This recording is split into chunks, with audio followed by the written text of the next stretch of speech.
በ2017 በጀት ውስጥ ከሐምሌ እስከ የካቲት 8 ቢሊዮን ብር ለሰራዊት አውጥቻለሁ። እንደ መንግስት መሪ የመንግስት ሰራተኛ ደሞዝ ስላልተከፈለ የሚገጥመንን ተቃውሞ አሳምሬ ያውቃለሁ። ፖለቲካው ጥረትና መሳሳብ ተጋግሎ እንደቀጠለ ነው።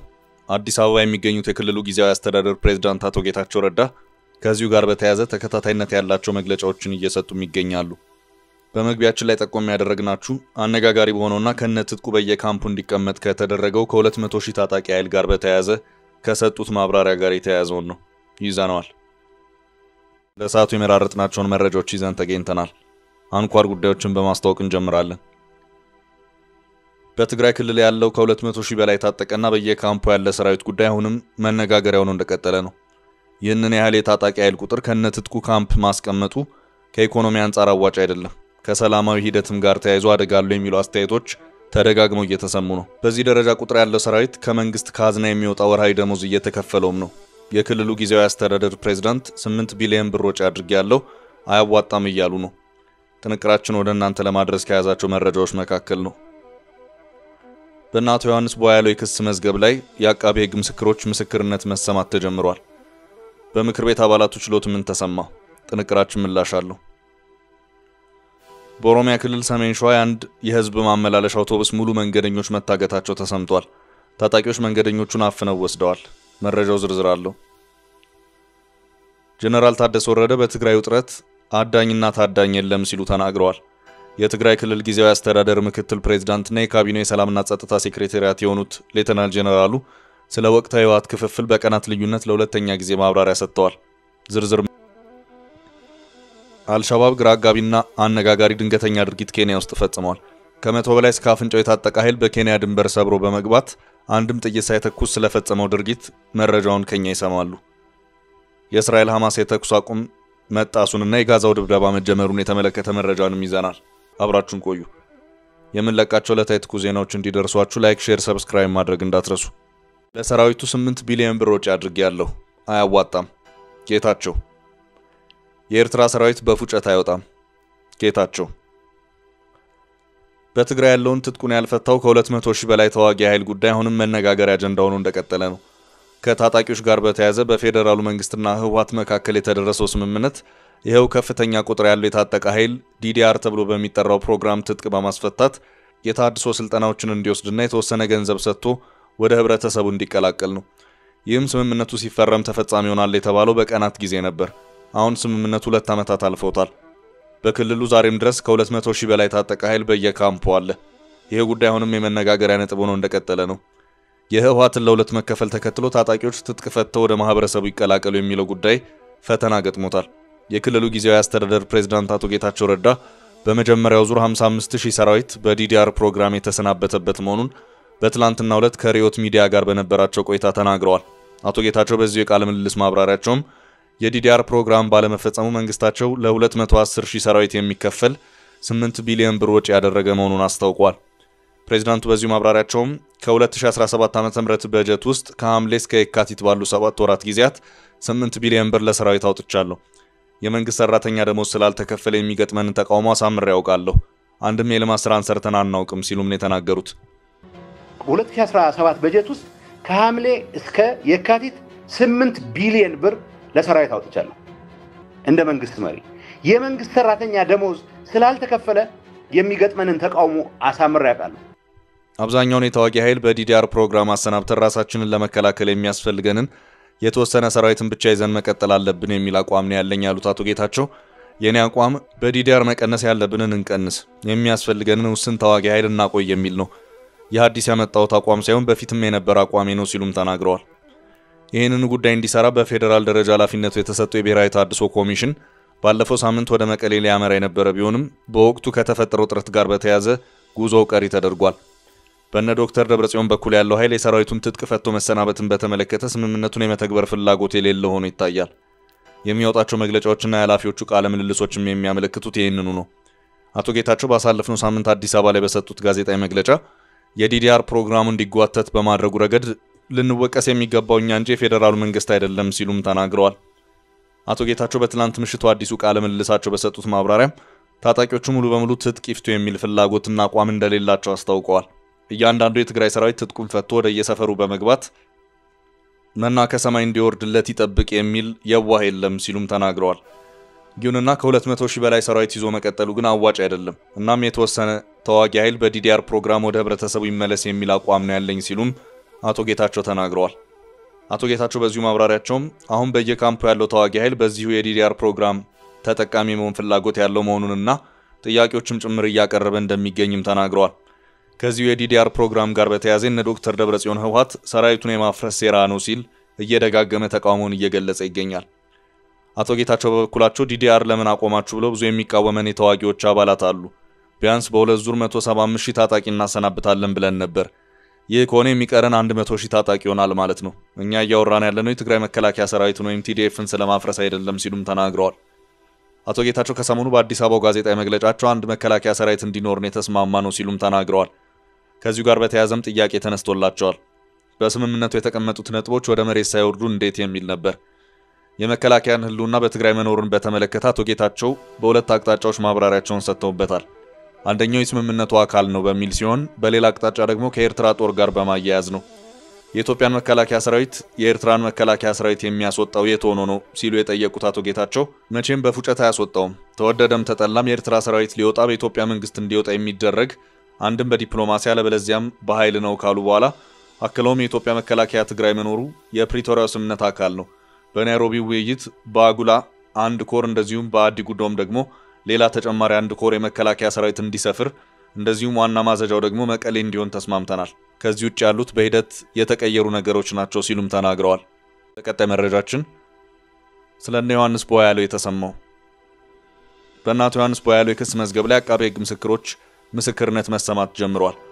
በዚህ መዝገብ ስር በሽብር ወንጀል ክስ ከቀረበባቸው 51 ተከሳሾች መካከል 16ቱ ተከሳሾች በተገኙበት ምስክሮች ትላንት ሰኞ በፌደራል ከፍተኛ ፍርድ ቤት የህገ መንግስትና የሽብር ወንጀል ጉዳዮች ችሎት ላይ ምስክርነት ሰጥተዋል። በፌደራል አቃቤ ሕግ በሽብር ወንጀል ክስ የቀረበባቸው 51 ተከሳሾች የፖለቲካና የርዕዮተ ዓላማን ለማራመድ በማሰብ የሽብር ድርጊት ፈጽመዋል በሚል ነው ክስ የቀረበባቸው። 51 ሰዎች በአማራ ክልል በመንቀሳቀስ መንግስትን ለመጣል የፖለቲካ ዓላማ ይዘው እንቅስቃሴ አድርገዋል። በዚህ ሂደት በንጹሃን ሰዎች ላይ በንብረት ላይ ጉዳት አድርሰዋል የሚል ሰፊ የክስ ጭብጥ ቀርቦባቸዋል። ትላንት ሰኞ መጋቢት 8 በዋለው ችሎት ፍርድ ቤቱ የአቃቤ ሕግን 21 ምስክሮች ለማድመጥ ካለፈው አርብ መጋቢት 5 እስከ 12 ቀን 2017 ዓ.ም ቀጠሮ ሰጥቶ የነበረ ሲሆን አርብ ዕለት ሁሉም ተከሳሾች ችሎቱ ባለመቅረባቸው ምክንያት ሂደቱ ከሰኞ ጀምሮ እንዲቀጥል መወሰኑንና በትላንትናው ዕለት መጀመሩን ከተከሳሽ ጠበቆች አንደኛው ጠበቃ ሰለሞን ገዛኸኝን ጠቅሶ ዶቼ ቬለ ዘግቧል። አርብ ዕለት ቀርበን የአንድ ተከሳሽ አለመኖር ምስክር ሳይሰማ ቀርቶ ለሰኞ ተቀጥሮ ነበር። በችሎቱ አቶ ዮሐንስ ቦያለው 16 ተከሳሾች ቀርበዋል ሲሉ ጠበቃው አመልክተዋል። በዚህ መዝገብ በሽብር ወንጀል ክስ ከቀረበባቸው 51 ተከሳሾች መካከል 16ቱ ተከሳሾች በተገኙበት ምስክሮች በዕለቱ በፌደራል ከፍተኛ ፍርድ ቤት የህገ መንግስትና የሽብር ወንጀል ጉዳዮች ችሎት ላይ ምስክርነት ሰጥተዋል ሲሉ አክለዋል። ከታመኑት ጋር አቃቤ ሕግም አሉኝ ካላቸው 21 ምስክሮች ውስጥ 4 ምስክሮች አሉኝ ያለ ሲሆን ከአራቱ ውስጥ አንድ ምስክር እስከ ግማሽ ቀን ተሰምቶ ቀሪ 3 ምስክሮች ከሰዓት ከ8 ሰዓት በኋላ መሰማቱ ተመላክቷል። የመጀመሪያው ምስክር የፌደራል ፖሊስ አባል የሆነና ከባህር ዳር የመጣ ነው። በእነሱ ላይ በደረሰው ጉዳትና ከዚያ ጋር በተያያዘ ነው ምስክርነት የሰጠው ሲሉ ጠበቃው ገልጸዋል። የእምነት ክህደት ቃላቸውን በከዚህ በፊቱ የችሎት ሂደት የሰጡት 16ቱም ተከሳሾች በአቃቤ ሕግ የተመሰረተባቸውን ክስ የሐሰት ነው፣ ወንጀሉንም አልፈጸምንም ብለው ተከራክረዋል። ተከሳሾቹ በእስር ላይ ከዋሉ ከ18 ወራት በላይ እንዳለፋቸው ዘገባው ጠቁሟል። በቀጣይ ርዕሳችን ከአዲስ አበባ የተነሱ መንገደኞች ታገቱ። በኦሮሚያ ክልል ሰሜን ሸዋ የአንድ የህዝብ ማመላለሻ አውቶቡስ ሙሉ መንገደኞች መታገታቸው ተሰምቷል። ታጣቂዎች ከአዲስ አበባ ወደ አማራ ክልል በመጓዝ ላይ የነበሩ መንገደኞችን አፍነው ወስደዋል። በኦሮሚያ ክልል ሰሜን ሸዋ ዞን ወረጃ አርሶ ወረዳ እገታው እንደተፈጸመ ነው የታወቀው። በወረዳው ልዩ ስሙ አሊዶሮ መውጫ በተባለ ስፍራ ታጣቂዎች ትላንት እኩለ ቀን ላይ የአንድ የህዝብ ማመላለሻ አውቶቡስ ተሳፋሪዎችን በሙሉ አፍነው መውሰዳቸው ነው የተሰማው። ታጣቂዎቹ እገታውን የፈጸሙት ከአዲስ አበባ ወደ አማራ ክልል ሲጓዝ በነበረ ፈለገ ጊዮን በተሰኘ የህዝብ ማመላለሻ አውቶቡስ ተጓዦች ላይ እንደሆነ ምንጮቹን ጠቅሶ ዋዜማ ዘግቧል። ታጣቂዎቹ አፍነው ከወሰዷቸው ተሳፋሪዎች መካከል በርካታ ሴቶች እንደሚገኙበት ምንጮች ገልጸዋል።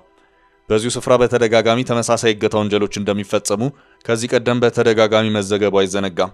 አባራሪ ተባራሪ የለም። ጀነራል ታደሰ ወረደ በትግራይ ውጥረት አዳኝና ታዳኝ የለም ሲሉ ተናግረዋል። የትግራይ ክልል ጊዜያዊ አስተዳደር ምክትል ፕሬዝዳንትና የካቢኔ ሰላምና ጸጥታ ሴክሬታሪያት የሆኑት ሌተናል ጀነራሉ አባራሪና ተባራሪ የለም ሲሉ ከዚህ ቀደም ወደ ግጭት የሚያመራው ጥረት የለም ሲሉ የሰጡት መግለጫ ላይ አጽንኦት ሰጥተዋል። ባለፈው አርብ በመቀለ ጋዜጣዊ መግለጫ የሰጡት የትግራይ ኃይሎች አዛዥ ሌተናል ጀነራል ታደሰ ወረደ የጊዜያዊ አስተዳደሩ ፕሬዝዳንት በፌደራል መንግስት እንደሚሾም አስታውሰው ከፌደራል መንግስቱ ጋር ወደ ግጭት የሚያስገባ ነገር የለም የሚል ማስተማመኛ መስጠታቸው ይታወሳል። ጊዜያዊ አስተዳደሩን በምክትል ፕሬዝዳንትነት የሚመሩት ሌተናል ጀነራል ታደሰ የፌደራል መንግስት ይህን ችግር ለመፍታት በኃይል የሚገባበት የኃይል መፍትሄ የሚከተልበት አይነት ነገርም አይኖርም፣ ይህን ምክንያት ያደረገ ከውጭ የሚመጣ ግጭት አይኖርም፣ ከውስጣችንም አይኖርም ሲሉ ተደምጠዋል። ችግሩ መፈታት አለበት ያሉት ሌተናል ጀነራል ታደሰ መፍትሄው ፖለቲካዊ እንደሆነ ጠቁመዋል። ሌተናል ጀነራል ታደሰ ወረደ አዳኝና ታዳኝ፣ አሸናፊና ተሸናፊ፣ አባራሪና ተባራሪ የለም ሲሉ በትላንትናው ዕለት በአንድ መድረክ ባደረጉት ንግግር ላይ አመልክተዋል። የትግራይ ክልል ጊዜያዊ አስተዳደር ምክትል ፕሬዝዳንትና የካቢኔ ሰላምና ጸጥታ ሴክሬታሪያት የሆኑት ሌተናል ጀነራሉ ይህንን ንግግር ያደረጉት በትግራይ ጦርነት ህይወታቸው ላለፈ ቤተሰቦች ድጋፍ ባደረጉበት ወቅት ነው።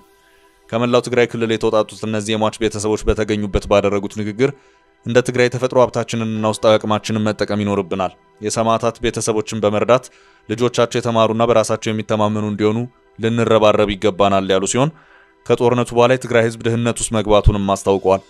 ሌተናል ጀነራል ታደሰ ወረደ ጨምሮም አሁን ያለው የትግራይ ፖለቲካዊና ስትራቴጂ ችግር ከላይኛው መዋቅር እንጂ ከታችኛው አለመሆኑን ጠቅሰው መፍትሄው ያጋጠመውን ችግር መፍታት ብቻ እንደሆነም አስረድተዋል። ሲቀጥሉም በዚህ ውስጥ አሸናፊና ተሸናፊ፣ አዳኝና ታዳኝ፣ አባራሪና ተባራሪ የለም ያሉት ጀነራል ታደሰ ትግራይ እንዳትሸነፍ እየተጠነቀቁ መሆናቸውን ገልጸዋል። የጸጥታ አካላት የህዝቡን ደህንነት ለመጠበቅ ከምንጊዜውም በላይ በትኩረት ሊሰሩ እንደሚገባም አሳስበዋል። በእርዳታ ስነ ስርዓቱ ላይ 327 በጦርነቱ ህይወታቸው ያለፉ ሰዎች ቤተሰቦች ተገኝተው ድጋፍ የተደረገላቸው ሲሆን በዚህም ከ13 ሚሊዮን ብር በላይ ወጪ መደረጉን ከዚያው የተሰራጩ መረጃዎች ገልጸዋል። እዝ ዋና መስሪያ ቤት ከሚገኙ ኃይሎች ጋር በመገናኘት በአርኤስኤፍ ጥቅም ላይ የሚውለውን የመጨረሻውን መንገድ አቋርጠዋል። ፈጥኖ ደራሽ ኃይሎች በሱዳን ጦር በካርቱም ከበባ እየተደረገባቸው መሆኑም ነው የተነገረው። ወደ ቀጣይ መረጃ ስናልፍ አልሸባብ በኬንያ አስገራሚ ድርጊት። የሶማሊያው አሸባሪ ቡድን አልሸባብ ኬንያ ላይ ያልተገመተ ድርጊት እያነጋገረ ነው። ወደ ኬንያ ድንበር ዘልቆ በመግባት በአንድ መንደር ላይ ወረራ ፈጽሞ በቅጽበት ተመልሶ ወጥቷል። ከመቶ በላይ በከፍተኛ ሁኔታ የታጠቁ የቡድኑ ታጣቂዎች በኬንያ ላሙ ካውንቲ በምትገኝ አንዲት መንደር የገቡት ቅዳሜ ዕለት ነበር። በመንደሩ 12 ሰዓት ላይ ጾም እየፈታ ለነበረው ህዝብ ፍራፍሬ አድለው መውጣታቸው ነው ግርምቱን የፈጠረው። ለአንድ ሰዓት ወረራ የተፈጸመባት መንደር ማንጋይ የምትሰኝ ሲሆን የኬንያ ጦር በስፍራው ኦፕሬሽን እያካሄደ ነበር። የመንደሯ ነዋሪዎች ለማፍጠር ተሰባስበው በተቀመጡበት ከ100 በላይ አልሸባብ ታጣቂዎች ከበዋቸዋል። መንደሯ የኬንያ ጦር ከሚገኝበት 80 ኪሎ ሜትር የምትርቅ ናት። የአልሸባብ ታጣቂዎች የድንበር ጠባቂ ፖሊሶችን አፍነው ያለፉ ሲሆን ወደ መንደሯ ከመግባታቸው በፊት ኃይላቸውን ለሁለት ከፍለው ተሰማርተዋል። ግማሽ የአልሸባብ ታጣቂ አካባቢ የፖሊስ አለቃና የቀድሞ ኬንያ ጦር አባላትን ሲያስሱ፣ የተቀረው ቡድን ደግሞ ለ30 ደቂቃ ያህል የመንደሯ ነዋሪዎችን ከበው ስብከት አድርገውላቸዋል። ከስብከቱ መልስ የፍራፍሬ ገጸ በረከት ሰጥተው ምንም እንዳልተፈጠረ ሁሉም ድንበር ተሻግረው ወደ ሶማሊያ ተመልሰዋል። የኬንያ ጦር በወረራው የደረሰው ውድመትና ሞት አለመኖሩን አንስቶ የመንደሯ ነዋሪዎች ለ30 ደቂቃ ታግተው ተሰብከው ፍራፍሬ ተሰጥቷቸው ነገሩ አብቅቷል፣ ጉዳዩን እየመረመርን ነው ብለዋል። በመጨረሻም የእስራኤል ሐማስ የተኩስ አቁም ስምምነት ተጣሰ። የእስራኤል ሐማስ ተኩስ አቁም ስምምነት ተጥሷል። በዚህም እስራኤል ቀደም ብላ በስምምነቱ መሰረት ያቆመችውን የጋዛን ጥቃት ቀጥላለች።